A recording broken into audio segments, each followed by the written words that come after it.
വരും. നിങ്ങൾക്ക് കുറയണമെന്നുണ്ടെങ്കിൽ G urgent ആയിട്ട് എടുത്തോളാൻ പറഞ്ഞു. ഞങ്ങൾക്ക് 1 മാസം ഉള്ളായിരുന്നു. ഇൻസ്ട്രക്ടർ നമ്മുടെ അടുത്ത് ഇതേപോലെ ഒന്നിരിക്കും. അപ്പൊ പുള്ളി എന്നോട് പറഞ്ഞു ഇത്രയും ഭയങ്കര എളുപ്പം, അവിടെ പോകുന്ന എല്ലാവരും ജയിക്കും, അങ്ങനത്തെ ഒരു സ്ഥലം. ഞാൻ ലൈൻ ചേഞ്ച് ചെയ്തു, വീണ്ടും കയറി പിടിച്ചു. സേഫ് അല്ലെന്ന് ഗാഡി ആരി ഞാൻ എന്താണ് ഈ പുള്ളി, ഞാൻ പെട്ടെന്ന് ഉറക്കം വന്നിട്ട് എന്താണ് ഈ പുള്ളി. രക്ഷകരായിട്ട് വന്നിട്ട് ആദ്യം വന്നിട്ട് അങ്ങോട്ടൊരു 6, ഇങ്ങോട്ടൊരു 6, അങ്ങോട്ടൊരു 4, അങ്ങോട്ടൊരു 6 അടിക്കുന്ന പോലെ ആയിരുന്നു. പക്ഷെ ഇവിടുത്തെ ചാലഞ്ച് എന്ന് പറഞ്ഞാൽ എനിക്ക് നല്ല മഴ പെയ്യാം, എനിക്ക് ഒട്ടും വിസിബിലിറ്റി കിട്ടുന്നില്ല. ജിയുടെ സ്പെഷ്യാലിറ്റി എന്ന് പറഞ്ഞാൽ, ജി അല്ല എനിക്കൊന്ന് ഏത് ഡ്രൈവിംഗ് ടെസ്റ്റിന്റെ സ്പെഷ്യാലിറ്റി എന്ന് പറഞ്ഞാൽ, പുള്ളി എന്നെ ഇങ്ങനെ കൊണ്ടിട്ട് പറഞ്ഞ് ഫ്രണ്ടിലേക്ക് നോക്കാൻ പറഞ്ഞ, ഫ്രണ്ടിൽ വണ്ടിയില്ല, ആ ഫ്രണ്ടിൽ കിടക്കുന്ന വണ്ടിയൊക്കെ പോയി. എന്തെങ്കിലും അറിയാനുണ്ടെങ്കിൽ ഞങ്ങൾ ഇൻസ്റ്റാ പേജിൽ മെസ്സേജ് അയച്ചാൽ മതി. സെയിം ഈ യൂട്യൂബിന്റെ പേര് തന്നെയാണ് അതിനും, അരുൺ ആൻഡ് അഞ്ജലി ഡയറീസ്. ഇൻസ്റ്റയുടെ ലിങ്ക് ഒക്കെ ഞാൻ വീഡിയോയുടെ ഡിസ്ക്രിപ്ഷനിൽ കൊടുത്തേക്കാം. നിങ്ങൾ അതിൽ പോയിട്ട് മെസ്സേജ് അയച്ചാൽ മതി, ഞങ്ങൾ റിപ്ലൈ ചെയ്യാം. Hi all, welcome to Arun and Anjali diaries. ഇന്നത്തെ വീഡിയോയിൽ ഞങ്ങൾ ഷെയർ ചെയ്യുന്നത് ഞങ്ങളുടെ കാറിൻ്റെ ഇൻഷുറൻസ് റിലേറ്റഡ് ആയിട്ടുള്ള ഞങ്ങളുടെ കുറച്ച് എക്സ്പീരിയൻസ്. നിങ്ങൾക്കും ആക്ച്വലി കാർ ഇൻഷുറൻസ് ഒക്കെ എടുക്കാൻ പോകുന്നവർക്കൊക്കെ കുറേ പ്രയോജനപ്പെടും, ചേഞ്ച് ചെയ്യുന്നവർക്കൊക്കെ. അപ്പോൾ ഞങ്ങൾ വണ്ടി മാറ്റിയപ്പോൾ ഞങ്ങൾക്ക് വന്ന കുറച്ച് എക്സ്പീരിയൻസ്, പിന്നെ ഞങ്ങൾ ജി ലൈസൻസ് എടുത്തതിൻ്റെ ഞങ്ങളുടെ എക്സ്പീരിയൻസ് അതാണ് ഞങ്ങൾ ഷെയർ ചെയ്യുന്നത്. ഇപ്പോൾ ഞങ്ങളുടെ വണ്ടി CRV ആണ്. ഇതിന് മുന്നേ ഞങ്ങളുടെ വണ്ടി ക്യാംറി ആയിരുന്നു, ടൊയോട്ടയുടെ. സോ ഞങ്ങൾ ആ വണ്ടി ഞങ്ങൾ മാറ്റി ഞങ്ങൾ പുതിയ വണ്ടി CRV എടുക്കുന്ന ടൈമിൽ ഇൻഷുറൻസ് ചേഞ്ച് ചെയ്യണമല്ലോ. ഞങ്ങൾക്ക് അതിനെപ്പറ്റി അറിയില്ലായിരുന്നു. ഞങ്ങൾ ക്യാംറി വിൽക്കാൻ ഉദ്ദേശിക്കുന്ന ടൈമിൽ, അതായത് ഇത് എടുക്കാൻ ഉദ്ദേശിക്കുന്ന ടൈമിൽ, ഫസ്റ്റ് ഓഫ് ഓൾ ഞങ്ങൾ അങ്ങനെ വണ്ടി മാറ്റാൻ ഉദ്ദേശിച്ചത്, ഒരു ദിവസം വണ്ടി ബ്രേക്ക് ഡൗൺ 2006 മോഡലോ 6 മോഡലായിരുന്നു ഞങ്ങളുടെ ക്യാംറി. അപ്പോൾ ഒരു ദിവസം വണ്ടി ബ്രേക്ക് ഡൗൺ ആയി, എടുക്കാൻ പറ്റിയില്ല. വിന്റർ ആവുന്ന ടൈമിൽ, വിന്റർ കഴിഞ്ഞിട്ട് ഓൾമോസ്റ്റ് കഴിഞ്ഞ ടൈമിൽ. അപ്പോൾ ഞങ്ങൾ പിന്നെ വിചാരിച്ചു എന്നാൽ പിന്നെ അത് വിറ്റ് നമുക്ക് വണ്ടി എടുക്കാം എന്നുള്ള ഇതിലേക്ക് വന്നു. ഞങ്ങളുടെ ആ വണ്ടിയുടെ ഇൻഷുറൻസ്, ഇവിടെ വണ്ടിക്കൊക്കെ ഇൻഷുറൻസ് വേണമല്ലോ. അപ്പം ഞങ്ങൾക്ക് അടവ് ആ ടൈമിൽ 450 ആയിരുന്നു മാസം, ഇൻക്ലൂഡിങ് ടെനന്റ് ഇൻഷുറൻസ്, നമ്മുടെ വീടിൻ്റെ സാധനങ്ങളുടെ ഇൻഷുറൻസ് കൂടെ ഉൾപ്പെട്ടായിരുന്നു അത്. അപ്പോൾ അത് ഞങ്ങൾ വിൽക്കുന്ന ടൈമിൽ 2 മാസം കൂടെ അതിൻ്റെ ഇൻഷുറൻസ് ബാലൻസ് ഉണ്ടായിരുന്നു. അപ്പോൾ ഞങ്ങളുടെ മനസ്സിലുള്ള ഐഡിയ എന്ന് പറഞ്ഞാൽ വണ്ടി വിൽക്കുക, ആ ഇൻഷുറൻസ് ക്യാൻസൽ ചെയ്യുക, പുതിയ ഇൻഷുറൻസ്, ഇപ്പം നമ്മൾ എടുക്കുന്ന പുതിയ വണ്ടിയുടെ പേരിൽ ഇൻഷുറൻസ് സ്റ്റാർട്ട് ചെയ്യുക. അപ്പം അതുമല്ല, ഞങ്ങളിപ്പോൾ മാർക്കം എന്ന് പറയുന്ന ഏരിയ ആണ്. പിന്നെ ഇപ്പം വണ്ടി പുതിയതാകുമ്പോൾ നമ്മുടെ ഇൻഷുറൻസ് കുറയുമല്ലോ. ഞങ്ങളുടെ മനസ്സിലുള്ള ധാരണ എന്ന് പറയുന്നത് ഈ 450 എന്നുള്ളത് താത്തിൽ 200 വല്ല ആവും എന്നുള്ള രീതിയിലൊക്കെ ആയിരുന്നു ഞങ്ങളുടെ മനസ്സിൽ. അങ്ങനെ വണ്ടി വിറ്റതിന് ശേഷം ഇൻഷുറൻസ് ക്യാൻസൽ ചെയ്യാനായിട്ട് വിളിച്ച ടൈമിൽ ഞങ്ങളുടെ ഇൻഷുറൻസിൻ്റെ ഏജൻറ്റ് പറഞ്ഞു ഇനി അത് 2 മാസം കൂടെ ഉണ്ട്, അപ്പോൾ നമുക്കിപ്പോൾ അത് ക്യാൻസൽ ചെയ്യാൻ പറ്റില്ല, ട്രാൻസ്ഫർ ചെയ്യാനേ പറ്റൂ, സബ്സ്റ്റിറ്റ്യൂട്ട് ചെയ്യാനേ പറ്റൂ. അതായത് പുതിയ വണ്ടി അതിലേക്ക് പഴയ എക്സിസ്റ്റിംഗ് ഇൻഷുറൻസിൽ തന്നെ പഴയ വണ്ടി മാറ്റിയിട്ട് ഈ പുതിയ വണ്ടി കയറ്റാം, ഇതേ പറ്റൂ. ക്യാൻസൽ ചെയ്യണമെന്നുണ്ടെങ്കിൽ 2 മാസത്തെ പേയ്മെന്റ് നമ്മൾ ഫൈനായിട്ട് അടയ്ക്കണം, പെനാൽറ്റി ആയിട്ട്. ഈ കാര്യങ്ങളൊക്കെ ഞങ്ങൾ ആദ്യമായിട്ട് കേൾക്കുന്നത്. ഈ കാര്യങ്ങളൊന്നും തുടക്കത്തിലൊന്നും അങ്ങനെ ഒരു സിറ്റുവേഷൻ മേ ബി അതിന്റെ മറ്റേ ഡോക്യുമെന്റ്സും കാര്യമൊക്കെ എഴുതിയിട്ടുണ്ടാവും, ഇതൊന്നും ആരും ഒന്നും വായിക്കുന്നില്ലല്ലോ. അപ്പൊ അതൊരു വലിയ പണിയായി. കാരണം അങ്ങനെ ഒരു സംഭവം വരുമെന്നുള്ളത് ഞങ്ങൾ വിചാരിച്ചില്ല. അപ്പോൾ പുതിയ വണ്ടിയുടെ എടുത്ത് അതിന്റെ വിൻ നമ്പർ കൊടുത്താൽ, വിൻ നമ്പർ എന്ന് പറഞ്ഞിട്ട് നമ്മളെല്ലാ വണ്ടിക്കും ഒരു ഐഡന്റിഫിക്കേഷൻ നമ്പർ ഉണ്ട്, അത് കൊടുത്താൽ മാത്രമാണ് അത് കിട്ടുന്നത്, നമുക്ക് ഇൻഷുറൻസ് എടുക്കാൻ പറ്റും. പിന്നെ ഞങ്ങൾ വേറെ എന്തൊക്കെ മാർഗം ഉണ്ടെന്നുള്ള ഇങ്ങനെ ആലോചിച്ച് നോക്കി. കാരണം ക്യാൻസൽ ചെയ്ത് കഴിഞ്ഞാൽ എന്തായാലും നഷ്ടമാണ്. ഏകദേശം $900 നമുക്ക് കൊടുക്കണം. അതെ, 2 മാസത്തെ ഇത് വെച്ചിട്ട്. പിന്നെ ഞങ്ങൾ വിചാരിച്ചു എന്നാൽ പിന്നെ വണ്ടി എടുക്കുന്ന ഡിലേ ആക്കിയാലോ എന്ന്. പക്ഷെ അത് വണ്ടിയുടെ ആവശ്യമുണ്ട്, അപ്പോൾ വണ്ടി എന്തായാലും വേണം. പിന്നെ ഞങ്ങൾ ഗ്യാരേജ് ഇൻഷുറൻസ് എന്ന് പറയുന്നത് നമ്മൾ വണ്ടി പുറത്ത് ഓടിക്കുന്നില്ല, നമ്മൾ ഒരിടത്ത് ഗ്യാരേജിൽ ഇടുന്നു എന്ന് കാണിക്കുമ്പോൾ നമ്മൾ ഇൻഷുറൻസ് കുറയും. നമ്മൾ ഈ നാട്ടിൽ അവധിക്കൊക്കെ പോകുമ്പോൾ അതാ ചെയ്യുന്നത്. എന്നാൽ പിന്നെ അങ്ങനെ ഇട്ടാലോ എന്ന് ആലോചിച്ചു. പുതിയ വണ്ടി എടുത്തിട്ട് ഓടിക്കണ്ട, 2 മാസം ഇട്ടേക്കാവുന്ന. പക്ഷെ അതെന്താ 45 ദിവസം നമ്മൾ അനക്കാൻ പാടില്ല, അത് അങ്ങനെ എന്തോ ആണ്. അപ്പോഴും ഞങ്ങൾക്കത് പ്രാക്ടിക്കലായിട്ട് തോന്നില്ല, കാര്യം ആ ടൈമിൽ ഞങ്ങൾക്ക് വണ്ടിയുടെ ആവശ്യമുണ്ട്. പിന്നെ ഞങ്ങൾ വിചാരിച്ചു ഓക്കെ 2 മാസം അല്ലേ എടുത്തേക്കാം. അങ്ങനെ പുതിയ വണ്ടിയുടെ വിൻ നമ്പർ കിട്ടിയ ടൈമിൽ ഞങ്ങൾ അയച്ചു കൊടുത്തു, സബ്സ്റ്റിറ്റ്യൂട്ട് ചെയ്യാൻ പറഞ്ഞു.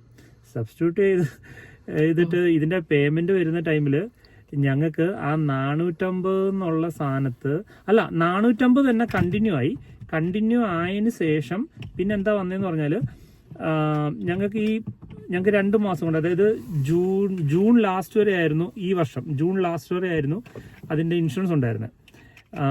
ജൂലൈ തൊട്ടുള്ള ഒരു റിന്യൂവൽ അവർ ഈ പിന്നെ അടുത്ത ഒരു വർഷത്തേക്കുള്ള ഓരോ മാസം എത്ര ഉണ്ടെന്നുള്ളൊരു ബ്രേക്ക് ഡൗൺ അയക്കും നമ്മൾ ഓരോ വർഷം റിന്യൂ ചെയ്യുമ്പോൾ. അപ്പോൾ അടുത്ത ഒരു വർഷം കൂടെ റിന്യൂ ചെയ്യുന്നുണ്ടെങ്കിൽ ഇതാണ് ബ്രേക്ക് ഡൗൺ എന്ന് പറഞ്ഞിട്ടൊരു ഞങ്ങൾക്കൊരു പോസ്റ്റൽ വഴി ഒരു സംഭവം കിട്ടി, ഒരു ടൈം ടേബിൾ. അതിനകത്ത് ഓരോ മാസവും $711 വെച്ചായി.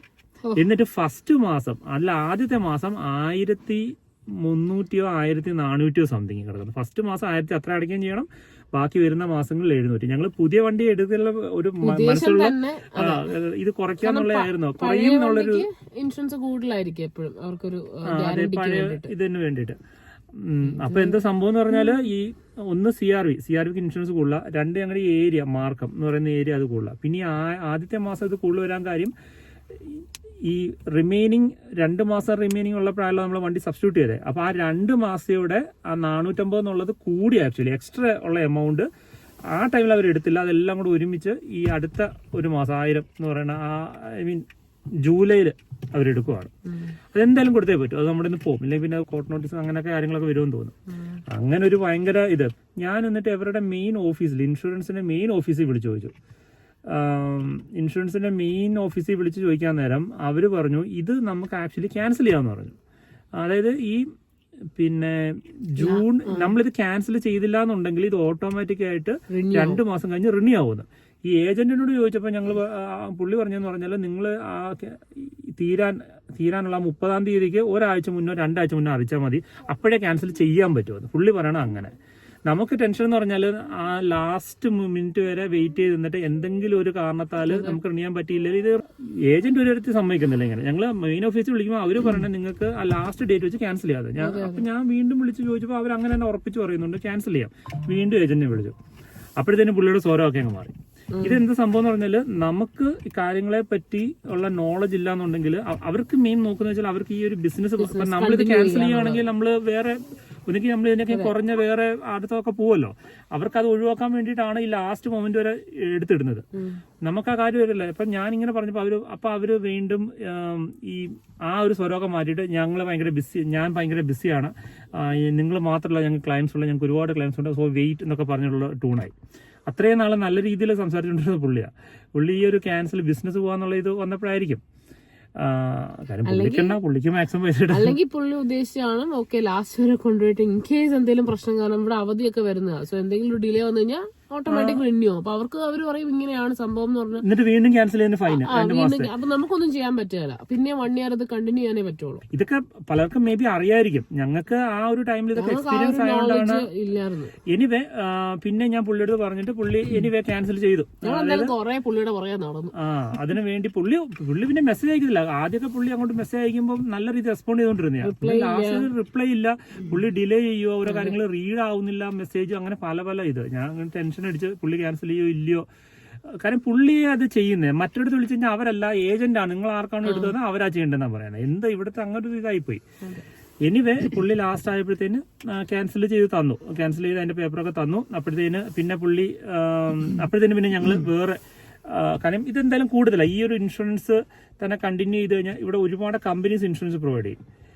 ഇവിടെ ചില ഇൻഷുറൻസ് ലൈക്ക് ചിലപ്പോൾ ഇച്ചിരി ഡിലേ ഒക്കെ വരും ക്ലെയിം ചെയ്യുമ്പോൾ. ഇൻ കേസ് നമുക്കൊരു ക്ലെയിം ചെയ്യാൻ കുറെ കമ്പനീസ് ഉണ്ട്, ഇൻഷുറൻസ് കമ്പനീസ്. അപ്പൊ അതിൽ നമ്മൾ എടുക്കാൻ നേരം തന്നെ അവരിങ്ങനെ സജസ്റ്റ് ചെയ്യും ഇത് നല്ല കമ്പനിയാണ്, ഈ കമ്പനിക്ക് ചിലതിന് ഭയങ്കര കുറവായിരിക്കും,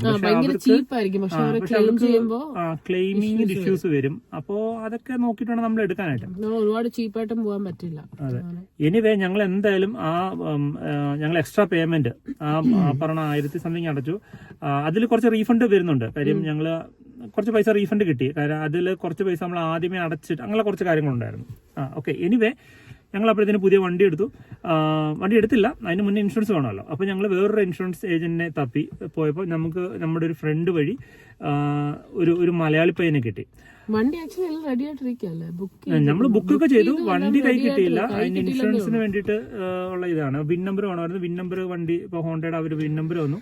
അങ്ങനെ ഞങ്ങൾ ഈ ഒരു പയ്യനെ കിട്ടി, ഒരു മലയാളി പയ്യനെ കിട്ടി. അത് നല്ലൊരു പയ്യനാണ്, നല്ല രീതിയിൽ കാര്യങ്ങൾ ഡീൽ ചെയ്ത് ഇപ്പം അവനാണ് ഞങ്ങളുടെ ഇൻഷുറൻസ് ഏജന്റ്. അപ്പം അവനുമായിട്ട് അവൻ്റെ ഇത് കൊടുത്തു. ഓക്കെ ആ ടൈമിൽ ഞങ്ങൾക്ക് രണ്ടുപേർക്കും G2 ഉള്ളൂ. അപ്പോൾ അവനത് നോക്കിയിട്ട് പറഞ്ഞു നിങ്ങൾക്ക് ഏതൊരു ഇൻഷുറൻസ് എടുത്താലും നിങ്ങൾക്ക് രണ്ടുപേർക്കും G2 ഉള്ളതാണ്. G ഇല്ലാത്തത് കൊണ്ട് നിങ്ങൾക്ക് എന്തായാലും ഇൻഷുറൻസ് കൂടുതലായിരിക്കും. ഒരു 600 അല്ലെ ആ ഒരു റേഞ്ച് 600 500 ആ ഒരു റേഞ്ച് കയറി വരും. നിങ്ങൾക്ക് കുറയണമെന്നുണ്ടെങ്കിൽ G അർജന്റ് ആയിട്ട് എടുത്തോളാൻ പറഞ്ഞു. ഞങ്ങൾക്ക് ഒരു മാസം ഉള്ളായിരുന്നു G എടുക്കാനായിട്ട്. കാര്യം ഞങ്ങൾക്ക് ജൂലൈ 1 മുതൽ വണ്ടി നമുക്ക് എടുക്കും, ഇൻഷുറൻസ് വേണം. ജൂണിലായി സംഭവങ്ങളൊക്കെ നടക്കുന്നത്. ജൂൺ ആയപ്പോഴത്തേന് ജൂൺ ആദ്യം, അതായത് മെയ് ലാസ്റ്റ് ഞങ്ങൾ ഇത് അറിഞ്ഞു. അപ്പൊ G എടുക്കണം. എവള് രണ്ടുപേരും G എടുത്താലേ നല്ല രീതിയിൽ കുറയും. ഒരാളെടുത്ത് ഒരാളെടുത്തു കഴിഞ്ഞാല് അറ്റ്ലീസ്റ്റ് അത്രയെങ്കിലും കുറയും. രണ്ടുപേരും എടുത്തു കഴിഞ്ഞാൽ നല്ല രീതിയിൽ കുറയുന്നു. എവള് ഒരു അടുത്ത് എടുക്കത്തില്ല. ഇവക്ക് വണ്ടി 100-ൽ ഓടിക്കുന്ന പേടി. G എടുക്കുന്ന ഹൈവേയിൽ ഓടിക്കുന്നത്. ടെസ്റ്റ്. അപ്പൊ എനിക്ക് ഞാനിപ്പോ ഉറപ്പിച്ചു ഓക്കെ അറ്റ്ലീസ്റ്റ് ഒരാളെടുത്താൽ മതി. ഞാനിപ്പോഴൊന്നും G എടുക്കാനായിട്ട് ഉദ്ദേശിക്കുന്നേ ഇല്ല. അതെ, അങ്ങനെ അവള് ഒഴിഞ്ഞു. എന്നോട് G എടുത്തോളാൻ പറഞ്ഞു. അങ്ങനെ ഞാൻ ഫസ്റ്റ് ബുക്ക് ചെയ്തു. ബുക്ക് ചെയ്യുമ്പോൾ നമ്മൾ G2 എടുത്ത ഒരു ട്രെയിനർ ഉണ്ടായിരുന്നു. പുള്ളിയുടെ കൂടെ തന്നെയാണ് ഞാൻ പോയത്. എൻ്റെ ഫസ്റ്റ് G ടെസ്റ്റ് G2 എഴുതി അതേ സ്ഥലത്താണ്, ഇവിടെ ടൊറന്റോയിൽ പോർട്ട് യൂണിയൻ എന്ന് പറയുന്ന സ്ഥലത്തായിരുന്നു. അവിടെ പോയി ട്രെയിനിങ് ഒക്കെ ചെയ്ത് നമ്മൾ ഹൈവേ, എനിക്ക് സത്യം പറഞ്ഞാൽ 100-ൽ ഓടിക്കാൻ ഞാൻ കംഫോർട്ട് അല്ലായിരുന്നു ആ ടൈമിൽ. കാരണം വണ്ടി 100-ൽ ഓടുമ്പോൾ എനിക്ക് എന്തോ അൺകംഫോർട്ടായിരുന്നു. ഭയങ്കര കഷ്ടപ്പെടാം ഞാൻ ആ സ്പീഡ്. കുറച്ചു നേരം ഓടിക്കഴിയുമ്പോഴത്തേനും ആ സ്പീഡ് എത്തും. പക്ഷെ നമ്മൾ ഇവിടെ സംഭവം എന്ന് പറയുമ്പം G ടെസ്റ്റിൽ എല്ലാ ഇതിലും വരുന്നതെന്ന് പറഞ്ഞാൽ നമ്മൾ നോർമൽ റോഡിൽ നിന്ന് ഹൈവേയിലേക്ക് മെർജ് ചെയ്യുമ്പോൾ ആ മെർജ് ചെയ്ത് അങ്ങോട്ട് കയറുമ്പോൾ തന്നെ 100-ലായിരിക്കണം. അപ്പൊ ആ ഷോർട്ട് ടൈമിൽ 100-ൽ എത്തിക്കണം നമ്മൾ വണ്ടി റേസ് ചെയ്ത്. അതെനിക്ക് ഭയങ്കര പാടാണ്. എനിക്ക് ഒരു തരത്തിൽ എത്തത്തില്ലായിരുന്നു. വണ്ടി ഒന്ന് ഹൈവേ കയറി കുറച്ചു ഓടി കഴിയുമ്പോൾ പിന്നെ ഓക്കെ, നോർമൽ സിനാരിയോയില് പ്രശ്നമില്ല, കുഴപ്പമില്ല, ഇച്ചിരി ഒന്ന് കുറഞ്ഞു. പക്ഷെ ടെസ്റ്റിന് അവരിത് പെക്യുലർ ആയിട്ട് നോക്കും. നമ്മള് നോർമലി വണ്ടി ഓടിക്കുമ്പോ അങ്ങനെ ഇതില്ല. പക്ഷെ ടെസ്റ്റിന് മറിച്ചിട്ടായിട്ട് അത് നോക്കും. എന്തായാലും കഷ്ടപ്പെട്ട് ഹൈവേയിലൊക്കെ 100-ലൊക്കെ ഓടിക്കാനൊക്കെ ഒന്ന് പഠിച്ച് ടെസ്റ്റിന്റെ അന്ന് ചെന്നിട്ട് അവിടെ വണ്ടി എടുത്ത് മെർജ് ഞാൻ വണ്ടി എടുത്തു, മെർജ് ചെയ്തു. ഹൈവേ കൂടെ 100 ഓടി കഴിഞ്ഞ് നമ്മൾ ഈ ഹൈവേ വിട്ട് നോർമൽ റോഡിലൊക്കെ എടുക്കുന്ന ടൈം ആ ഒരു സ്ഥലത്ത് ആറായപ്പോഴത്തേന് ഇൻസ്ട്രക്ടർ നമ്മുടെ അടുത്ത് ഇതേപോലെ ഒന്നിരിക്കും. അപ്പോൾ പുള്ളി എന്നോട് പറഞ്ഞു ഇത്രയും ദൂരം 80-ലായിരുന്നു വണ്ടി വരേണ്ടത്, അവിടെ കൺസ്ട്രക്ഷൻ വർക്ക് നടക്കുന്നതാണ്, അവിടെ 80 എന്നൊരു ബോർഡ് വെച്ചിട്ടുണ്ടായിരുന്നു, കണ്ടായിരുന്നു എന്ന് ചോദിച്ചു. അപ്പോഴത്തേനും എൻ്റെ എല്ലാം പോയി. പിന്നെ അത് കഴിഞ്ഞ് പിന്നെ കാണിച്ച എല്ലാം തെറ്റ്. പിന്നെ അവിടുന്ന് ഒരു സിഗ്നൽ തിരിഞ്ഞിട്ട് ലെഫ്റ്റ് തിരിയാൻ നേരം നമ്മൾ ലെഫ്റ്റ് എപ്പോഴും തിരിഞ്ഞാലും അടുത്ത റോഡിലേക്ക് ഇറങ്ങി പിന്നെ റോഡിന്റെ ഏറ്റവും റൈറ്റ് ലൈനിലേക്ക് മാറിയിട്ടുള്ള വണ്ടി ഓടിക്കാൻ ടെസ്റ്റിന്റെ സമയത്ത്. ഞാൻ ആ റോഡിന്റെ നടുക്കൂടെ തന്നെ ഓടിച്ചുകൊണ്ട് പോയി. പുള്ളി എല്ലാം കഴിഞ്ഞിട്ട് പറഞ്ഞു നിങ്ങൾ ഒന്ന് മെർജ് ചെയ്തത് 90-ലായിരുന്നു, 100-ലല്ല. അതൊന്ന്. രണ്ടാമത്തേത് 100-ൽ പോകേണ്ട സ്ഥലത്ത് 80 പോകേണ്ട സ്ഥലത്ത് നിങ്ങൾ 100-ൽ പോയി. പിന്നെ മൂന്നാമത് റൈറ്റിലേക്ക് മാറ്റേണ്ട പലതും നിങ്ങൾ നടുക്കോടെ തന്നെ പോയി. മോൻ വീട്ടിൽ പോയി കളാൻ പറഞ്ഞു. ഇൻ കേസ് അതൊക്കെ ശരിയാക്കിയാലും ഈ സ്പീഡിന്റെ ഒരു ഇഷ്യൂ ഉള്ളതുകൊണ്ട് 80-ൽ പോകുന്നതിന് പകരം 100-ൽ പോയി കഴിഞ്ഞാൽ ഓൾമോസ്റ്റ് ഫെയിൽ ആണ്. ഓക്കെ, അങ്ങനെ ആ G ടെസ്റ്റ് പൊട്ടി. നമുക്ക് ഒരു ഒരെണ്ണം പൊട്ടിക്കഴിഞ്ഞാൽ നെക്സ്റ്റ് 10 days കഴിഞ്ഞിട്ട് മാത്രമേ അടുത്തത് ബുക്ക് ചെയ്യാൻ പറ്റൂ. അങ്ങനെ ഞാൻ പോയിട്ട് അടുത്ത ബുക്ക് ചെയ്യുന്ന നേരം ഞാനപ്പം വിചാരിച്ചു എന്നാ പിന്നെ ഇവിടെ പോകണ്ട, നമുക്ക് ഏറ്റവും എളുപ്പം എവിടെയാണ് അവിടെ പോയി ടെസ്റ്റ് എഴുതാന്ന് വെച്ചാൽ നമുക്ക് എവിടെ വേണമെങ്കിലും ഇവിടെ ടെസ്റ്റ് എഴുതാം. ഇവിടെ ഒരുപാട് സ്ഥലത്ത് ആക്ച്വലി നമുക്ക് ഒരുപാട് എളുപ്പമുള്ള സ്ഥലങ്ങളുണ്ട്, കുറച്ച് ദൂരെയൊക്കെ ഉള്ള സ്ഥലങ്ങൾ. അങ്ങനെ ഞാൻ ഇപ്പൊ പീറ്റർബോറോ എന്നൊരു സ്ഥലമുണ്ട്, അവിടെ പോയി. അവിടെ ടെസ്റ്റിന് ബുക്ക് ചെയ്തു. അവിടുത്തെ പ്രത്യേകത എന്ന് പറഞ്ഞാൽ അവിടെ ഹൈവേയിലെ ദൂരം വളരെ ചെറുകൾ. നമ്മൾ നോർമൽ റോഡിൽ നിന്ന് കയറി ജസ്റ്റ് ഒന്ന് ഹൈവേ കയറി 100-ൽ എത്തുമ്പോഴത്തേന് എക്സിറ്റ് ആവുക. എക്സിറ്റ് ആയിട്ട് നേരെ തിരിച്ചു വരിക. അതും വീണ്ടും ഷോർട്ട് ദൂരം. ഭയങ്കര എളുപ്പം. അവിടെ പോകുന്ന എല്ലാവരും ജയിക്കും, അങ്ങനത്തെ ഒരു സ്ഥലം. അങ്ങനെ ഞാൻ പീറ്റർബോർഗ് പോയി. ഫസ്റ്റ് ദിവസം പോയി. ഈ എഗെയിൻ ട്രെയിനർ ഉണ്ടായിരുന്നു. നമ്മൾ ഈ പോകുന്നതിന് ആക്ച്വലി ട്രെയിനറിനുള്ള പൈസ പിന്നെ പുള്ളിയുടെ വണ്ടിയിലാണ് പോണേ, ഈ വണ്ടി അല്ലായിരുന്നു എടുക്കുന്നത്. അപ്പൊ ആ വണ്ടിക്കുള്ള റെന്റ് അതെല്ലാം നല്ലൊരു എമൗണ്ട് ഇറങ്ങുന്നത്. അങ്ങനെ അവിടെ പോയിട്ട് ഭയങ്കര കോൺഫിഡന്റ് ആയിരുന്നു. കാര്യം ഒന്നുമില്ല. അവിടെ ചെന്ന് കഴിഞ്ഞാൽ ഹൈവേ കയറി കഴിഞ്ഞാൽ നമ്മൾ ലൈൻ ചേഞ്ച് ചെയ്ത് കാണിക്കണം. നമ്മൾ ലെഫ്റ്റിലേക്ക് ലൈൻ ചെയ്യുക, റൈറ്റിലേക്ക് ലൈൻ ചേഞ്ച് ചെയ്യുക, എക്സിറ്റ് ആവുക, അങ്ങനെ ആയിരുന്നു. നമ്മളെ ഈ ഇൻസ്ട്രക്ടർ കൊണ്ടുപോകുന്ന റൂട്ടിൽ കൂടെ നമ്മൾ ട്രെയിനർ ആദ്യം കൊണ്ടുപോകും, നമുക്കൊന്ന് പരിചയപ്പെടുത്തി തരും. ഈവൻ നമ്മൾ പോകുന്നതിന് മുന്നേ തന്നെ ഇതെല്ലാം യൂട്യൂബിൽ വീഡിയോ കിടപ്പുണ്ട്, എല്ലാ ട്രാക്കും ഉണ്ട്. കൂടെയാണ് അവർ പോകുന്നത്. ചിലപ്പോ ചെറിയ ഡിഫറൻസ് ഒക്കെ ഉണ്ടാവും. അവർ ചിലപ്പോൾ വേറെ വഴിയൊക്കെ കൊണ്ടുപോകും. എന്നാലും ഫൈനലി അവരൊരു നമുക്ക് സെയിം റൂട്ട് തന്നെ കിട്ടും. നമുക്ക് സ്വന്തമായിട്ട് പോയി ട്രെയിൻ ചെയ്യാം, അല്ലെങ്കിൽ ഈ ട്രെയിനർ കൊണ്ടുവച്ച് അങ്ങനെ നല്ല ട്രെയിനർ ആണെങ്കിൽ അവർ പഠിപ്പിക്കും. അങ്ങനെ പീറ്റർബോർഗിൽ പോയി ഞാൻ എല്ലാം ഓക്കെ ആയിരുന്നു. മെർജിങ്ങും 100 തന്നെ കയറ്റി, 100 തന്നെ മെർജായി ഇറങ്ങി. എന്നോട് ലൈൻ ചേഞ്ച് ചെയ്യാൻ പറഞ്ഞു. ലൈൻ ചേഞ്ച് ചെയ്യാൻ പറഞ്ഞാൽ പുറകോട്ട് നോക്കുമ്പോൾ വണ്ടി അങ്ങനെ വരുന്നേ ഉള്ളൂ. ഞാൻ ലൈൻ ചേഞ്ച് ചെയ്തു. ഉടനെ അവരെൻ്റെ സ്റ്റിയറിംഗ് കറി ഇങ്ങനെ പിടിച്ചിട്ട് പറഞ്ഞു, അത് ആ പുറകെ വരുന്ന വണ്ടി സേഫ് ഡിസ്റ്റൻസിലല്ല ഉള്ളത്, ഇപ്പോഴും എന്തിനാ ഇറ്റ്സ് നോട്ട് സേഫ് എന്ന്. അയ്യോ, അത് നല്ല സേഫ്. നമുക്കറിയാം, നമ്മള് ആക്സിഡന്റ് ഉണ്ടാക്കാൻ വേണ്ടി കൊണ്ട് കയറത്തില്ലല്ലോ. അവർക്ക് അത് സേഫ് ദൂരം അല്ല, അത് നല്ല ദൂരത്തിൽ വരണമായിരുന്നു. എനിക്ക് ഈസിയായിട്ട് കയറാം. ഈവൻ നമ്മൾ ഈ ഇതിന്റെ ബ്ലൈൻഡ് സ്പോട്ട് അല്ല, ആദ്യത്തെ കേസിൽ അറിയത്തില്ലായിരുന്നു, രണ്ടാമത്തെ കേസിൽ ആ ഒരു മിന്നുന്ന സംഭവം ഉണ്ടായിരുന്നു. ഓക്കെ, എനിവേ പൊട്ടിയിട്ട് ഏറ്റവും എളുപ്പമുള്ള സ്ഥലത്ത് കൊണ്ടുപോയിട്ട് പൊട്ടി. രണ്ടാമത്തെ തവണ പൊട്ടി. വീണ്ടും വീട്ടിൽ വന്നിട്ട് വീണ്ടും 10 ദിവസം അപ്പോഴത്തേന് ജൂൺ കഴിയാറായി. അതായത് എനിക്ക് ജൂൺ ലാസ്റ്റ് 26 മറ്റോ ഇല്ല, 26 മുന്നൊരു അല്ല 26 ആ ഒരു ലാസ്റ്റ് ടൈമിൽ എനിക്ക് അപ്പോയിന്റ്മെന്റ് കിട്ടിയത്. അപ്പോൾ അതുകൂടെ പൊട്ടിക്കഴിഞ്ഞു കഴിഞ്ഞാൽ പിന്നെ എനിക്ക് ജൂണിൽ എടുക്കാൻ പറ്റത്തില്ല. ആ മാസം കിട്ടിയില്ല എന്നുണ്ടെങ്കിൽ ഇൻഷുറൻസ് എടുക്കാൻ നേരം എന്തായാലും ഇൻഷുറൻസ് എമൗണ്ട് കൂടും. അങ്ങനെ ലാസ്റ്റ് ടൈമിൽ ഞാൻ വിചാരിച്ചു, ഓക്കെ ട്രെയിനർ ഒന്നും വേണ്ട, ഞാൻ സ്വന്തമായിട്ട് ഈ വണ്ടി കൊണ്ട് പോവാം. പീറ്റർ പോയി സെയിം പ്ലേസിൽ തന്നെ വീണ്ടും അവിടെ തന്നെ ബുക്ക് ചെയ്തു. ഞങ്ങൾ എല്ലാവരും പോയിട്ട് ഞാൻ രാവിലെ ചെന്നിട്ട് അവിടെ കുറേ ട്രെയിൻ ചെയ്ത് എല്ലാം ഓക്കെ. ഞാൻ വിചാരിച്ചു ഇപ്രാവശ്യം വരുമ്പോൾ വണ്ടി കുറേ ദൂരത്തിന് മാറാവും. അങ്ങനെ എല്ലാം വിചാരിച്ചു. വണ്ടി എടുത്തു, വീണ്ടും മെർജ് ചെയ്തു. 100 തന്നെ ഹൈവേ ഇറങ്ങി. എന്നോട് ലൈൻ ചേഞ്ച് ചെയ്യാൻ പറഞ്ഞു. ഞാൻ നോക്കിയപ്പോൾ അങ്ങനൊരു വണ്ടി വരുന്നുണ്ട്. ഞാൻ ലൈൻ ചേഞ്ച് ചെയ്തു.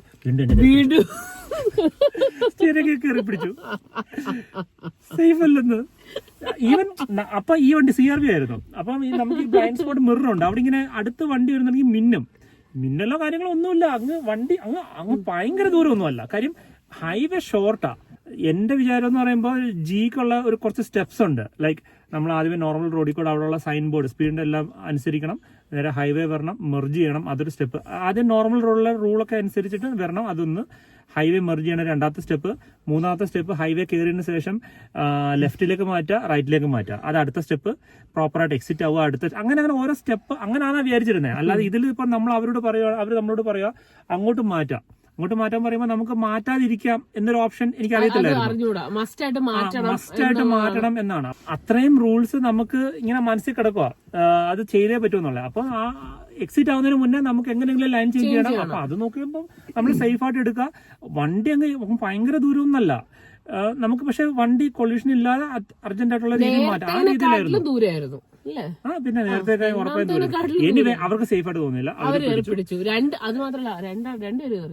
അന്നത്തെ ദിവസം രണ്ട് ഇൻസ്ട്രക്ടർ. സാധാരണ ഒരു ഇൻസ്ട്രക്ടർ കയറി എനിക്ക് കിട്ടുന്ന എല്ലാ ലേഡി ആയിരുന്നു. അപ്പോ ഇങ്ങനെ കയറിയിരുന്നു. അന്നത്തെ ദിവസം ഒരു ട്രെയിനി എന്ന് പറഞ്ഞിട്ട് പുള്ളിക്കാരി കയറി ബാക്കിൽ ഇരിപ്പുണ്ടായിരുന്നു. ഈ പുള്ളിക്കാരി നോക്കി പഠിക്കാൻ വേണ്ടി ഒരാള്. രണ്ടുപേരുടെ ആയപ്പോ ആദ്യം തന്നെ എന്തൊക്കെ ഒരു കോൺഫിഡൻസ് അങ്ങ് പോയി. എനിവേ ഹൈവേ കയറി പുള്ളി പിടിച്ചു, ഫെയിൽ. മൂന്നാമത്തെ തവണയും ഫെയിൽ. പിന്നെ പ്രഷറായി. കാര്യം ഇനി ആ മാസം എടുക്കാൻ പറ്റത്തില്ല. പിന്നുള്ളൊരു ഓപ്ഷൻ എവള് പോയി എടുക്കാന്നുള്ള. അങ്ങനെ എവളെ പ്രഷറൈസ് ചെയ്ത് അങ്ങനെയുള്ളൊരു സ്ഥലം കണ്ടുപിടിച്ചു. എന്ത് ലിൻസെ. അവിടെ 100 പോകണ്ട, 80 പോയാൽ മതി. അപ്പൊ പിന്നെ അത് പറഞ്ഞിട്ട് 80 പോയാൽ മതി എന്നുള്ള കാര്യത്തിൽ അഴിച്ചിട്ട് എവളൊക്കെ ഒരു ബുക്ക് ചെയ്തു. എത്ര 28-ാം തീയതി ആ മന്ത് ലാസ്റ്റ് ആവാൻ നേരം ആ ഒരു ടൈമിലേക്ക് ബുക്ക് ചെയ്തു. അങ്ങനെ ഞങ്ങൾ അന്ന് ഒരു ചൊവ്വാഴ്ച മറ്റോ ആയിരുന്നു. ഞായറാഴ്ച എവളെ ഞാൻ 3 തവണ പൊട്ടി ഞാൻ എവളെ ട്രെയിൻ ചെയ്യിക്കാനായിട്ട് കൊണ്ടുപോയി. ലിൻസയിൽ കൊണ്ടുപോയി ഞങ്ങൾ രാവിലെ പോയി. ഒരു 8 മണിയാകുമ്പോഴത്തേന് പോയി. ഈ വണ്ടിയായിട്ടാണ് പോയി അവിടെ ചെന്നിട്ട് നമുക്ക് യൂട്യൂബിൽ ലിൻസയിലെ റൂട്ട് എല്ലാം കിടപ്പുണ്ട്. അതെല്ലാം നോക്കി പഠിച്ചതിന് ശേഷം അവിടെ ചെന്ന് രാവിലെ മുതൽ എവളെ ട്രെയിൻ സൺഡേ രാവിലെ പോയി പഠിക്കാനായിട്ട്. എനിക്ക് ട്യൂസ്ഡേ ആണ് എക്സാം. എന്നിട്ട് പോയിട്ട് എവള് ഒരു തരത്തി എല്ലാം പ്രശ്നം. ഇവക്ക് ലൈൻ ചേഞ്ച് ചെയ്യാൻ പേടി. ലൈൻ ചേഞ്ച് ചെയ്യാൻ പറയുമ്പോഴത്തേക്ക് ഇവൾ ഇങ്ങനെ പിടിച്ചോണ്ടിരിക്കുന്നു ഫുള്ള്. എനിക്ക് ലൈൻ ചേഞ്ച് ചെയ്യാനായിട്ട് സിറ്റിയിൽ ഓടിപ്പിച്ചു എന്നെ ലൈൻ ചേഞ്ച് ചെയ്യാനൊക്കെ പറഞ്ഞു തന്നു. പക്ഷെ എനിക്ക് എന്തോ ഒരു കോൺഫിഡൻസ് ഇല്ല. എന്നിട്ട് പറയുന്നൊന്നും കേൾക്കുന്നില്ല. ഇവിടെ മൊത്തം പോയി നമ്മളെ അനുസരിക്കുന്നില്ല. ആ രീതിയിലൊരു സംഭവം. ഞങ്ങൾ എന്നോട് അടിയായിരുന്നു രാവിലെ. എന്നിട്ട് ഞാൻ എന്നെ കൊണ്ടുവന്ന് വിട്ടു എന്തെങ്കിലും ആവട്ടെ. എന്നോട് പിന്നെ നീ തോറ്റ തൊപ്പിയിടുന്നൊക്കെ. എന്തായാലും ഞങ്ങൾ രണ്ടു അടിയൊക്കെ കൂടി. എന്നിട്ട് പിന്നെയും ആയി. എന്നാ നോക്കാന്ന് പറഞ്ഞ് വീണ്ടും തുടങ്ങി. അങ്ങനെ ഞങ്ങളിങ്ങനെ റിപ്പീറ്റ് ഏകദേശം എനിക്കൊന്ന് ഒരു 19 തവണയെങ്കിലും ചെയ്തു പറഞ്ഞിട്ടുണ്ടല്ലോ. 9:30 തൊട്ട് 3 മണി വരെ നമ്മള് കണ്ടിന്യൂസ് ആയിട്ട് പോവാ തിരിച്ചു അങ്ങനെ ചെയ്ത്. ഇതിൽ ഏറ്റവും എനിക്കൊരു സംഭവം എന്ന് പറഞ്ഞാൽ അവിടെ ലിൻസയിലെ ഒരു പ്രത്യേകത എന്ന് പറഞ്ഞാൽ നമ്മൾ ഈ ഹൈവേയിലേക്കുള്ള മെർജിങ്, സാധാരണ ഹൈവേയിലേക്കുള്ള മെർജിങ് എന്ന് വെച്ചാൽ റോഡിന് ഇങ്ങനെ ഇത് ഹൈവേ ആണെന്നുണ്ടെങ്കിൽ എന്നെ പാരലായിട്ട് വന്നിട്ട് ഇങ്ങനെ മെർജ് ചെയ്യുക. ഇവിടുത്തെ മെർജിങ് ഇങ്ങനല്ല, 90 ഡിഗ്രി നോർമൽ റോഡിൽ നിന്ന് ഇങ്ങനെ കുത്തനെ വന്ന് കയറിയിട്ട് ഒടിച്ചെടുത്തിട്ട് നമ്മൾ ഒറ്റയടിക്ക് സ്പീഡ് കൂട്ടി പോകണം. അതാണ് ഇവിടുത്തെ ഒരു ചലഞ്ച് എന്ന് പറയുന്നത്. അപ്പൊ ആ 90 ഡിഗ്രിയിൽ എന്തായാലും നിർത്തിയിട്ടേക്കാം, വണ്ടി നിർത്തിയിട്ട് ഹൈവേയിലേക്ക് കയറുക. അപ്പൊ എന്നിട്ട് ഒറ്റയടിക്ക് സ്പീഡ് 80 എത്തിക്കണം. ആ ഹൈവേ ഒടുക്കത്തെ വളവ്, ഭയങ്കര കർവ്. ആ ഒരു കർവിൽ നമുക്ക് 100 എടുക്കാന്ന് പറഞ്ഞു കഴിഞ്ഞാല് 80 എടുക്കാന്ന് പറഞ്ഞാൽ ഭയങ്കര ഇത് ഈ സ്പീഡ് ഇഷ്യൂ ഉള്ളവർക്കേ ഉള്ളൂ ഇഷ്യൂ. ഇപ്പൊ അവളുടെ കേസിൽ, എന്റെ കേസിൽ ഞങ്ങൾ രണ്ടുപേർക്കും സ്പീഡ് ഭയങ്കര ഇതാണ്. ഇപ്പൊ അവളുടെ കേസിൽ പ്രത്യേകിച്ച് അവർക്ക് 100 പോകാൻ കോൺഫിഡന്റ് ഇല്ല. അപ്പോഴാ ഈ ഒരു സംഭവം. ഒന്നാമത് ഈ വണ്ടി നമ്മള് CRVയിലാണ് പ്രാക്ടീസ് ചെയ്തത്. ഇതിനകത്ത് 80 എന്ന് പറയുമ്പോ ഇത് അങ്ങ് പോവാണ്, പവറാണ് ഇതിന് ഭയങ്കര. എന്നിട്ട് അതേപോലെ കർവിലൊക്കെ പോകുന്ന നേരം എനിക്ക് കർവിൽ 100-80 പോകാൻ ഭയങ്കര, ആ ടൈമിൽ ഭയങ്കര പേടിയാണ്. എവള് ഒരു കൂസലും ഇല്ലാതെ ആ ഒരു സാധനം. എനിക്കാണെങ്കിൽ ഞാൻ അവിടെ ഇരിക്കുക, ഞാൻ അവിടെ ഇങ്ങനെ ബ്രേക്ക് പോലെ പിടിച്ചിരിക്കുക. കാര്യം മറ്റേ നമ്മളെല്ലാം സ്ട്രിങ്ങിലുള്ള കല്ലിട്ട് ഇങ്ങനെ കറക്കിയിട്ട് ചരടാൻ വിട്ടു കഴിഞ്ഞാൽ അങ്ങനെ പോകത്തില്ലേ, ആ ഒരു എഫക്ട്. എവള് വളവ് കൊണ്ടിങ്ങനെ വിളക്കാൻ നേരം ഇങ്ങനെ വളയ്ക്കാൻ നേരം എനിക്ക് തോന്നുന്നത് ഞാനിപ്പോ തെറിച്ചങ്ങ് പോകുന്നു വണ്ടി. ആ രീതിയിലാണ്. എവിടെ സ്പീഡ് കുറയ്ക്കത്തില്ല, ആ ഒരു വല്ലാത്ത രീതി, ഒരു ഡേഞ്ചറസ് ആയിട്ടുള്ള രീതിയിലൊക്കെ പോയിക്കൊണ്ട് ആ സ്റ്റാർട്ടിങ്ങില്. എന്തായാലും റിപ്പീറ്റ് ചെയ്ത് അന്ന് വൈകിട്ടായപ്പോഴത്തേന് ഒരുമാതിരി ഓക്കെ ആയി അവള് ട്രെയിനിങ്ങില്. എന്നിട്ട് പിന്നെ എക്സാം ഡേ പോയി. എക്സാം ഡേയിൽ അവള് പോയി ഇൻസ്ട്രക്ടറെ കൊണ്ടുപോയി. ഇവിടുന്ന് നമ്മുടെ മാർക്ക് എന്നാ വന്നത്, അവിടുന്ന് വണ്ടി ഓടിപ്പിച്ചു കൊണ്ടുപോയി. പോകുന്ന വഴിക്ക് അവള് വണ്ടിയിൽ നിന്ന് ഉറങ്ങി. ഞാൻ ഇതൊരു മോണോട്ടോണസ് ആയിട്ട് പോവാ, ഭയങ്കര ബോറിംഗ്. എന്നുവെച്ചാൽ ഫുൾ 80 അപ്പം അത് അങ്ങനെ പോകുമ്പോ നമുക്കൊന്നുമില്ല ചുറ്റും കാണാനൊന്നും. എനിക്കാണെങ്കിൽ ഉറക്കം വന്നിട്ട് മേല. ഇതൊരു 2 മണിക്കൂറെങ്കിലും എടുക്കും അവിടെ എത്താൻ. അപ്പൊ ആ പുള്ളിക്കാരൊന്നും മിണ്ടുന്നുമില്ല, പാട്ടില്ല, ഒന്നുമില്ല. ഇങ്ങനെ ഇരുന്ന് ഓടിക്കുക. അങ്ങനെ ഞാൻ ഉറങ്ങിപ്പോയി. ഇപ്പൊ തമാശയായിട്ട് പറയുന്നെങ്കിലും അന്ന് ഉറങ്ങിപ്പോയിട്ട് ഞാൻ അപ്പുറത്തെ ലൈനിലോട്ട് പോയി. അപ്പൊ അവിടെ നിന്നൊരു ലോറി വരുന്നുണ്ടായിരുന്നു. അപ്പം ഇവിടുന്ന് ഇൻസ്ട്രക്ടർ വിളിച്ചിട്ട് ഗാഡി ആരി, പുള്ളി ഹിന്ദിയാണ്. അപ്പം ഗാഡി ആരി. ഞാൻ എന്താണ് ഈ പുള്ളി, ഞാൻ പെട്ടെന്ന് ഉറക്കം വന്നിട്ട് എന്താണ് ഈ പുള്ളി പറഞ്ഞത്. പുള്ളി എന്നാ ഇങ്ങനെ, പുള്ളിയുടെ കയ്യിൽ ബ്രേക്ക് ഉണ്ട്. എനിവേ പിന്നെ എന്നിട്ട് പുള്ളിനെ കൊണ്ട് ഓടിച്ചിട്ട് കുറച്ച് കഴിഞ്ഞിട്ട് പുള്ളിനോട് ചോദിച്ചു ഉറക്കം വരണ്ടെങ്കിൽ ഞാൻ പറഞ്ഞു എനിക്ക് ഉറക്കം വരുന്നുണ്ട്. കാരണം അത് ഫുൾ ഞാൻ ഓടിച്ചു കഴിഞ്ഞാൽ എനിക്ക് ടെസ്റ്റിനുള്ള എനർജി ഉണ്ടാവില്ല. ഞാൻ ഉറക്കപ്പിച്ചിരിക്കുക. അങ്ങനെ ഞാൻ കുറച്ചു നേരം ഉറങ്ങി. പുള്ളി അവിടെ വരെ കൊണ്ടെത്തിച്ചു. അവിടെ വരെ എത്തി, ടെസ്റ്റ് നടന്നു. ഞാൻ വീട്ടിൽ ടെൻഷൻ അടിച്ചിരിക്കുക. കാര്യം ഈ ഇൻഷുറൻസ് എമൗണ്ട് അങ്ങ് കൂടും. പിന്നെ നമുക്ക് ഈ ഇൻഷുറൻസ് ഞങ്ങൾ എടുത്തിട്ടില്ല. എടുക്കുമ്പോ തന്നെ കുറയ്ക്കുന്ന നല്ലത്. എടുത്തതിന് ശേഷം നമ്മൾ കുറയ്ക്കുമ്പോഴത്തേന് സ്റ്റാർട്ടിങ്ങിൽ എടുക്കുന്നതിന് അത്രയും എമൗണ്ട് കുറയില്ലെന്ന് ഞങ്ങളോട് പലരും പറഞ്ഞിട്ടുണ്ട്. അത് കാരണം ഞങ്ങൾ അവരെ വിളിപ്പിച്ച് അപ്പൊ മെയിൻ ആയിട്ട് സ്റ്റാർട്ടിങ്ങിൽ തന്നെ കുറയ്ക്കാൻ വേണ്ടിട്ട് ഞങ്ങൾ ഇത് ഇങ്ങനെ പെടാപ്പാട് വിടുന്നത്. എന്നിട്ട് ഞാൻ വീട്ടിലിരുന്ന് ഇങ്ങനെ ടെൻഷൻ അടിച്ചിരിക്കുക. വർക്ക് ചെയ്തപ്പോ എനിക്ക് കോൾ വന്നിട്ട് പറഞ്ഞു കിട്ടി. അയ്യോ എന്റെ ജീവൻ വീട് ചക്ക വീടും പോലെ ക്രിക്കറ്റിലൊക്കെ ടൈറ്റ് മാച്ചിൽ ആദ്യത്തെ വലിയ കളിക്കാരൊക്കെ ഇറങ്ങി എല്ലാവരും ഔട്ടായിട്ട് ലാസ്റ്റിൽ ഈ ബൗളേഴ്സ് വരത്തില്ലേ, ഇങ്ങനെ അടിക്കാനെന്ന് പേടിയുള്ളവർ വന്നിട്ട് രക്ഷകരായിട്ട് വന്നിട്ട് ആദ്യം വന്നിട്ട് അങ്ങോട്ടൊരു 6, ഇങ്ങോട്ടൊരു 6, അങ്ങോട്ടൊരു 4, അങ്ങോട്ടൊരു 6 അടിക്കുന്ന പോലെ ആയിരുന്നു. എടുക്കുന്നില്ല, പേടിയെ എന്നെ കൊണ്ട് വയ്യ എന്ന് പറഞ്ഞ ഒരാള്, ഞാൻ ഭയങ്കര കോൺഫിഡൻസിലുള്ള ഇരുന്ന ആള് 3 തവണ പോയി പൊട്ടിയിട്ട് വന്നു. എന്നിട്ട് എന്നെ കൊണ്ടേ വയ്യ എന്ന് പറഞ്ഞിരിക്കുന്ന ആള് 80 ഓടിച്ച്, എന്നാലും ആ റോഡും കാര്യങ്ങളും കണ്ടു കഴിഞ്ഞാൽ അതെന്തായാലും സമ്മതിക്കണം. എന്തായാലും ഫസ്റ്റ് ചാൻസിൽ ജി എടുക്കും. എന്നിട്ട് നിന്റെ എക്സ്പീരിയൻസ് പറഞ്ഞ എന്തായിരുന്നു? ജി എടുക്കാൻ പോയപ്പോ എന്നെ ആദ്യം ട്രെയിനർ എനിക്ക് തന്ന് ഈ പറഞ്ഞല്ലോ, അപ്പൊ റൂട്ടൊക്കെ എനിക്ക് ഓൾറെഡി അറിയാലോ, സൺഡേ ഞാൻ പോയി ചെയ്തതല്ലേ. പക്ഷെ എനിക്ക് വന്ന ഇൻസ്ട്രക്ടർ കനേഡിയൻ ആണെന്ന് തോന്നുന്നു. പുള്ളി ഇച്ചിരി ഒരു പരുക്കനായിട്ടുള്ളൊരു പുള്ളിയായിരുന്നു. പുള്ളി വന്നപ്പോ തന്നെ എനിക്ക് പകുതി, പിന്നെ പുള്ളി ചിരിക്കുന്നില്ല, ഒന്നും ചെയ്യുന്നില്ല, അങ്ങനെ എടുത്തോ അങ്ങനെ ആ ഒരു മൂഡ്. പുള്ളി എന്നെ കൊണ്ടുപോയത് എൻറ്റയർലി വേറെ റൂട്ടിലോട്ടാണ്. എന്നുവെച്ചാൽ ഇത് വന്ന്, അതായത് ഇതെല്ലാം കൂടെ കണക്ട് ചെയ്യുന്ന കുറച്ച് റൂട്ട്സ് ഉണ്ടാവുമല്ലോ, കുറെ സ്ട്രീറ്റ് കാണുമല്ലോ. അപ്പൊ ഞാൻ പോവാത്തൊരു സ്ട്രീറ്റിൽ കൂടെ എന്നെ കൊണ്ടുപോയിട്ട് ലാസ്റ്റ് നമ്മൾ ഇതിനകത്ത് തന്നെ ഈ യൂഷ്വൽ ട്രാക്കിൽ തന്നെ വരും. അങ്ങനെ ഞാൻ കൊണ്ടുപോയി. അപ്പൊ അവിടെ പക്ഷെ ഇവിടുത്തെ ചാലഞ്ച് എന്ന് പറഞ്ഞാൽ എനിക്ക് നല്ല മഴ പെയ്യാം, എനിക്ക് ഒട്ടും വിസിബിലിറ്റി കിട്ടുന്നില്ല, ഭയങ്കര പാട്. ചേഞ്ച് ചെയ്യാൻ പറയുമ്പോഴേക്കും എനിക്ക് ഭയങ്കര ടെൻഷനാണ്. നമ്മൾ സ്ട്രീറ്റിൽ നിന്നൊക്കെ ഇങ്ങനെ കയറുമ്പോൾ ഞാൻ വളരെ പതുക്കെ എടുത്തു പോകുന്നേ. അപ്പൊ നിന്ന് അവിടെ നോക്കി പുള്ളി, നിങ്ങൾ ഭയങ്കര സ്ലോ ആണ് ഇങ്ങനെ എടുക്കുന്നത്, ഇതെടുക്കുന്നത്, എന്തിനാ ഇത്ര സ്ലോ ആക്കുന്നത്? ഞാൻ ഒന്നും മിണ്ടിയില്ല, സോറി സർ എന്ന് പറഞ്ഞിട്ട് ഞാൻ പിന്നെയും പോയി. രണ്ടാമതും സെയിം മിസ്റ്റേക്ക് ഞാൻ ആവർത്തിച്ചു. ലൈക്ക് പതുക്കെ നോക്കി എടുത്ത് അങ്ങനെ പോയി. അത് കഴിഞ്ഞ് എല്ലാം ചെയ്തു, ഹൈവേ കയറി 80 തന്നെ ഇത് ചെയ്തു, മെർജ് ചെയ്തു, എല്ലാം ചെയ്തു, ലൈനും ചേഞ്ച് ചെയ്തു. തിരിച്ചയാള് കൊണ്ട് പാർക്ക് ചെയ്യാൻ പറഞ്ഞു. പാർക്ക് ചെയ്തിട്ട് പുള്ളി എന്നെ നോക്കിയിട്ട് എന്തൊക്കെയാ മിസ്റ്റേക്ക് എന്ന് മനസ്സിലായല്ലോ. ഞാൻ പറഞ്ഞു സോറി സർ. ഇത് തന്നെ പറഞ്ഞുകൊണ്ടിരിക്കുന്നത്. എനിക്കങ്ങ് പേടിച്ചിട്ട് പുള്ളി എൻ്റെ അടുത്ത് നിങ്ങൾ രണ്ടിടത്ത് സ്ലോ ആയിട്ടാണ് നോക്കി ഇങ്ങനെ ചെയ്ത് അങ്ങനെ ചെയ്ത് പതുക്കെ എടുത്തു. ഞാൻ പറഞ്ഞു അങ്ങനെയല്ല. ഞാൻ പറഞ്ഞു ഓക്കെ. പക്ഷെ പുള്ളിക്ക് ഞാനൊന്നും പറയാനില്ല. ഞാൻ പതുക്കെയല്ലേ എടുത്ത, ഞാൻ സ്പീഡിലെടുത്തോണ്ട് പോയില്ലല്ലോ. ഇതാണ് ആക്ച്വലി എനിക്ക് ഫസ്റ്റ് ടെസ്റ്റ് തൊട്ടേ അറിയാമായിരുന്നെങ്കിൽ ഞാൻ ജയിക്കാവുന്ന ഒരു സംഭവം. അതായത് ജി എടുക്കുന്ന എല്ലാവരും ഓർത്തിരിക്കുന്നുണ്ടല്ലോ. ജി ആദ്യം സത്യം പറഞ്ഞാൽ ഞാനൊക്കെ ജി എടുക്കാൻ പോയ ടൈമിൽ എല്ലാവരും എന്നോട് പറഞ്ഞാൽ ഭയങ്കര എളുപ്പമുള്ള കാര്യമാണ്. എളുപ്പമായിരിക്കും എല്ലാവർക്കും, എനിക്ക് എളുപ്പമല്ലായിരുന്നു.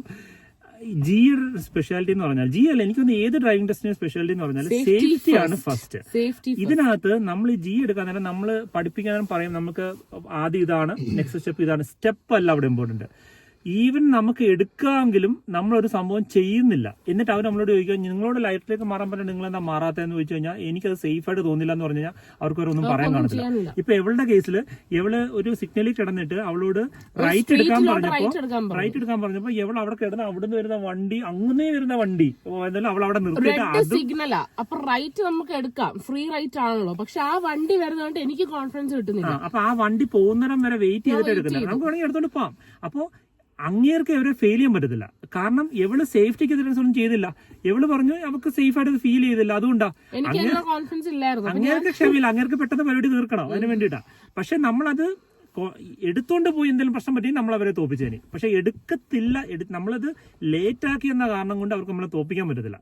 ഈവൻ എന്റെ കേസിലായാലും ആ ലൈൻ ചേഞ്ച് ചെയ്യാൻ പറ്റുന്ന ടൈമിൽ ഞാൻ നോക്കുമ്പോൾ എനിക്കത് അങ്ങനെ വരുവാന്ന് വിചാരിക്കാം. എന്നിട്ട് എനിക്ക് സേഫ് ഞാൻ മാറ്റുന്നില്ലെന്ന് വിചാരിക്കാം. ഞാൻ ഇവിടെ തന്നെ ഓടിച്ചുകൊണ്ട് പോകുമ്പോൾ അവരെന്നോട് ചോദിക്കും എന്താ മാറ്റാൻ, എനിക്കത് സേഫ് ആയിട്ട് തോന്നില്ല എന്ന് പറഞ്ഞു കഴിഞ്ഞാൽ തീർന്നു. അവർക്കൊന്നും ചെയ്യാൻ പറ്റത്തില്ല. ഇത് എനിക്ക് അറിയത്തില്ലായിരുന്നു, ഈ ഒരു സംഭവം എനിക്കറിയത്തില്ല. ഇതെന്താ വെച്ചാൽ നമുക്ക് ഫ്രീ റൈറ്റ് എടുക്കാന്നുള്ളത് നമ്മൾ കാണിച്ചു കൊടുക്കുക. അപ്പൊ നമ്മൾ ഫ്രണ്ടിലോട്ട് ഇറക്കിയൊക്കെ നിർത്തുക. എന്നിട്ട് ഞാൻ അവിടെ തന്നെ വെയിറ്റ് ചെയ്തിട്ട് ഞാനത് ഗ്രീൻ ആയിട്ട് ഞാൻ വണ്ടി എടുത്തോണ്ട് പോയത്. അപ്പൊ അയാൾക്ക് ഇത് 2 തവണ ആയപ്പം അയാൾ ഒന്ന് ഇറിറ്റേറ്റഡ് ആയി.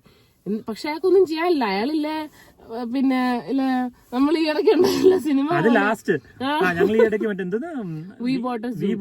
അതിനകത്ത് ലാസ്റ്റ് എഗ്രിമെന്റ് എഴുതാൻ അങ്ങനെ മനസ്സുകൂടെ അതേപോലെ ലാസ്റ്റിൽ അങ്ങനെ മനസ്സോടെ. കാരണം അയാൾക്ക് ഈ 2 മിസ്റ്റേക്കേ പറയാനുള്ളൂ. പക്ഷെ ഇതിനകത്ത് ഞാൻ സേഫ്റ്റി അഗേൻസ്റ്റ് ഒന്നും ചെയ്തിട്ടില്ല, ബാക്കിയെല്ലാം കറക്റ്റും ആയിരുന്നു.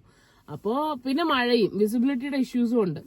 അപ്പൊ അയാൾക്കൊന്നും ചെയ്യാലോ. ഓക്കെ എന്തായാലും കിട്ടി, എന്നാലുണ്ടോയി എന്തായാലും ജി കിട്ടി. അതിനുശേഷം ഞങ്ങള് ഇൻഷുറൻസ് അവളുടെ അത് വെച്ചിട്ട് എന്റെ G2 വെച്ചിട്ട് അപ്ലൈ ചെയ്തു. ഞങ്ങൾക്കപ്പോ എത്ര 400 സംതിങ് 420 ആ റേഞ്ചിൽ ഞങ്ങൾക്ക് ഇത് കിട്ടിയിട്ട് പറഞ്ഞു ഇനി ഞാൻ എന്നാണോ ജി എടുക്കുന്നത് അന്ന് എന്റെ അപ്ഡേറ്റ് ചെയ്യാം, അപ്പൊ കുറച്ചുകൂടെ കുറയും. എന്നിട്ട് ഞാൻ എന്റേത് ഇനി എന്റെ അടുത്ത ടെസ്റ്റ്, എന്റെ 4ാമത്തെ ടെസ്റ്റ് അപ്ലൈ ചെയ്യാൻ നേരം ഞാൻ ഈ എളുപ്പമോ ഒന്നും നോക്കില്ല. ആദ്യത്തെ ഡേറ്റിൽ ഏത് കിട്ടുന്നു അത് ഏത് സ്ഥലമായാലും കുഴപ്പമില്ല അപ്ലൈ ചെയ്യാന്ന് പറഞ്ഞിട്ട് അങ്ങനെ നോക്കിയപ്പോൾ എനിക്ക് കിട്ടിയത് ഈ ജൂലൈയിൽ അടുത്ത ഒരു 16-ാം തീയതി ഈ ഞാൻ ആദ്യം ജിക്ക് പോയ സ്ഥലം, അത് G2 ഒക്കെ എടുത്ത സ്ഥലം പോർട്ട് യൂണിയൻ, അവിടെ കിട്ടിയിട്ട് ഇത് നമുക്ക് ഞാൻ തന്നെ ചെയ്യുന്നത്, നമുക്ക് ഓൺലൈൻ വഴി ചെയ്യാൻ നേരം എന്നിട്ട് ഡെയിലി കയറി നമുക്ക് ചെക്ക് ചെയ്യാൻ നേരം എവിടെയെങ്കിലും വേറെ ഒഴിഞ്ഞിട്ടുണ്ടോ നമുക്ക് തന്നെ ചെക്ക് ചെയ്യാൻ പറ്റും. ഞാൻ അങ്ങനെ ഡെയിലി ഇത് നോക്കുമായിരുന്നു വേറെ ഏതെങ്കിലും സ്ഥലം അവൈലബിൾ ആണോ എന്ന്.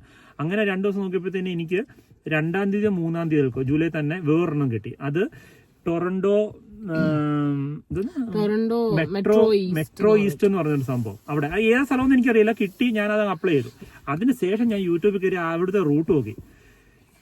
ഉള്ളതിൽ വെച്ചിട്ട് ഏറ്റവും തിരക്കുള്ള റൂട്ട്, ഭയങ്കര ട്രാഫിക്കാണ് അവിടുത്തെ. അപ്പോഴത്തേനും ഞാൻ തീർന്ന് അതും പോയി. എന്നിട്ട് പിന്നെ ഞാൻ യൂട്യൂബിൽ ആ സ്ഥലമൊക്കെ നോക്കിയിട്ട് ഞാൻ പോയി അവിടെ പോയി പ്രാക്ടീസ് ചെയ്ത് ഒടുക്കത്തെ തിരക്ക് അവിടെ. എന്നിട്ട് എക്സാമിന് അന്ന് പോയിട്ട് അന്ന് ആക്ച്വലി ഒരു മെയിലാവുന്ന ഒരു ശ്രീലങ്കനായിരുന്നു പുള്ളി അതിന്റെ അടുത്ത് ഇരുന്ന് എന്നെ കൊണ്ട്. ഇൻസ്ട്രക്ടർ വന്നിരുന്നെങ്കിലും എനിക്ക് തോന്നുന്നു പാസ്സായി പോയത് ഫീമെയിൽസ് ആയതുകൊണ്ടാണോ എന്ന് എനിക്ക് ഡൗട്ടുണ്ട്. അറിയില്ല, അങ്ങനൊന്നുമല്ല. പിന്നെ അന്ന് എക്സാമിന് പോയിട്ട് ആ നോർമൽ റോഡൊന്നും പ്രശ്നമില്ല, ഹൈവേയിൽ മെർജ് ചെയ്യാനായിട്ട് കൊണ്ടുപോയി. കൊണ്ടുപോയപ്പോഴത്തേക്ക് ഫുള്ള് ട്രാഫിക്, നിരന്ന് വണ്ടി എടുക്കുക. നമ്മൾ സാധാരണ 100-100 വരുന്നത്, ഇവിടെ 20 ആണ് പോയത്. കാര്യം ട്രാഫിക്കാ ഫുള്ള്. പതുക്കെ ഒച്ചടിയെന്ന് ഓണം പോയി. പിന്നെ അവിടുന്ന് നേരെ ഹൈവേയിലൊക്കെ മെർജൊക്കെ ചെയ്യുന്നത് പതുക്കെ 30-20 ഒക്കെ മെർജ് ചെയ്ത് ഫുള്ള് ട്രാഫിക്. എനിക്കൊക്കെ സന്തോഷമായി സത്യം പറഞ്ഞാൽ. ട്രാഫിക് എന്ന് പറഞ്ഞാൽ പേടിച്ചിരുന്ന ഞാനാ. ട്രാഫിക് ഏറ്റവും നല്ലത്, കാരണം ഒന്നുമില്ല, എല്ലാം സ്ലോ അല്ല പോണേ, സ്പീഡൊന്നുമില്ല. പിന്നെ അവിടെ എനിക്കൊരു പ്രശ്നം പറ്റിയെന്ന് പറഞ്ഞാൽ ഈ ട്രാഫിക് കാരണം ഞാൻ റൈറ്റിലേക്ക് ഹൈവേ ഇറങ്ങിയതിന് ശേഷം ലെഫ്റ്റിലേക്ക് മാറ്റി എങ്ങനെയെങ്കിലും, എന്നിട്ട് പിന്നെ റൈറ്റിലേക്ക് മാറ്റി അന്നേരം ഫുൾ ട്രാഫിക്, ഫ്രണ്ടിലും ട്രാഫിക് സൈഡിലും ട്രാഫിക് അങ്ങനെ. എന്നിട്ട് ഞാനിങ്ങനെ ഫ്രണ്ടിൽ മൊത്തം വണ്ടി എടുക്കാം. അപ്പോൾ ഞാൻ ഫ്രണ്ടിൽ ഓൾറെഡി വണ്ടിയാണെന്ന് അറിയാമല്ലോ. അപ്പോൾ ഞാൻ സൈഡിലേക്ക് നോക്കി അവിടുത്തെ അവൈലബിലിറ്റി ഒക്കെ ഇങ്ങനെ മാറ്റാനായിട്ട് കുറച്ച് നേരം ശ്രമിച്ചുകൊണ്ടിരുന്നപ്പോൾ പുള്ളി എന്നെ ഇങ്ങനെ കൊണ്ടിട്ട് പറഞ്ഞ് ഫ്രണ്ടിലേക്ക് നോക്കാൻ പറഞ്ഞു. ഫ്രണ്ടിൽ വണ്ടിയില്ല, ആ ഫ്രണ്ടിൽ കിടക്കുന്ന വണ്ടിയൊക്കെ പോയി. ഞാൻ അവിടെ സ്ലോ ആയിക്കൊണ്ട് ഞാൻ വെച്ചു തീർന്നു. അടുത്തത് പുള്ളി എന്നോട് പറഞ്ഞ് സ്പീഡിൽ കൊണ്ടുപോയിട്ട് അതിന് എന്റെ സൈഡിലൊരു ട്രക്ക് കിടക്കുന്നു, ആ ട്രക്ക് അങ്ങ് പോയിട്ട് അങ്ങ് എടുക്കാൻ വേണ്ടി ഇരിക്കുമായിരുന്നു. ആ ട്രക്കിന്റെ ഫ്രണ്ടിൽ കയറ്റി അവിടുന്ന് പിന്നെ റൈറ്റിലേക്ക് ലൈൻ ചേഞ്ച് ചെയ്യാൻ പറഞ്ഞു. അങ്ങനെ ആ സ്പീഡിൽ കൊണ്ടുപോയി ലൈൻ ചേഞ്ച് ചെയ്തു, ബാക്കിയെല്ലാം കറക്റ്റ് ചെയ്തു. ചെന്നപ്പോഴത്തേന് പുള്ളി, ഞാൻ വിചാരിച്ചു പൊട്ടിയെന്ന്. പുള്ളി പറഞ്ഞു കൺഗ്രാറ്റ്സ്, ജയിച്ചു. അയ്യോ, 4ാമത്തെ തവണ അങ്ങനെ എനിക്ക് കിട്ടി. എന്നിട്ട് വീണ്ടും കൊണ്ടുപോയിട്ട് ലൈസൻസിൽ അപ്ഡേറ്റ് ചെയ്തു, ഇൻഷുറൻസ് അപ്ഡേറ്റ് ചെയ്തു. ഞങ്ങൾക്ക് ആ 420 എന്നുള്ളത് ഇപ്പം 350 ഇൻഷുറൻസ്. ഇത് മാർക്കമായുണ്ട്, മാർക്കം പിന്നെ ഈ CRVക്ക് ഇൻഷുറൻസ് കൂടുതലാണ്. ഈ 2 കാരണങ്ങളും ഉണ്ട്. ഞങ്ങൾക്ക് ഇത് പ്രോപ്പർട്ടി ഇൻഷുറൻസ് കൂടെ വെച്ചിട്ടാണ്, വണ്ടി ഇൻഷുറൻസും പിന്നെ പ്രോപ്പർട്ടി ഇൻഷുറൻസും ഇതൊക്കെ വെച്ചിട്ട് ആണ്. പിന്നെ നമ്മൾ ഈ ഇൻഷുറൻസ് ചെയ്യാൻ നേരം നമ്മൾ ഈ G2ന്റെ എന്തോ ഒരു എക്സ്പീരിയൻസ് ലെറ്റർ എന്നൊക്കെ പറഞ്ഞൊരു സാധനം, ഹിസ്റ്ററി, അത് ഞങ്ങള് സർവീസ് ഒണ്ടാരിയോ പോയിട്ട് മേടിച്ചുകൊണ്ട് കൊടുത്തു. അതൊക്കെ വേണമായിരുന്നു. പിന്നെ വിന്റർ ടയർ, അത് ഈ നമ്മളെ ഏജന്റ് എത്ര നല്ലതാണോ അതനുസരിച്ച് പുള്ളി എല്ലാം ഓരോന്നൊക്കെ വെച്ചിട്ട് അത് കുറച്ച് തരും. അങ്ങനെ ഞങ്ങൾക്ക് അതൊരു ഭയങ്കര ടെൻഷനായിരുന്നു ആ ഒരു 2 മാസം. കാര്യം ആ ഇൻഷുറൻസ് ചേഞ്ചും കുറെ കാര്യങ്ങൾ നമുക്ക് അറിയത്തില്ല, നമ്മളോട് ആരും പറഞ്ഞിട്ടില്ല. നമ്മളപ്പോ അതൊക്കെ ഈ ഫസ്റ്റ് കേട്ട് അൺഎക്സ്പെക്ടഡ് ആയിട്ടുള്ള കുറെ എമൗണ്ട് കയറി വന്നു. കാരണം നമ്മൾ ആ പുതിയ വണ്ടി എടുത്തതിന്റെ ഒരു ഉദ്ദേശം തന്നെ നമുക്ക് ഇൻഷുറൻസ് കുറയായിരിക്കും പുതിയ വണ്ടി ആകുമ്പോൾ, ഇതൊക്കെ വെച്ചിട്ടാ. പക്ഷെ നമ്മൾ ഉദ്ദേശിച്ചതിന് ജസ്റ്റ് ഓപ്പോസിറ്റ് ആയിട്ടാ കാര്യങ്ങളൊക്കെ നടക്കുന്നത്.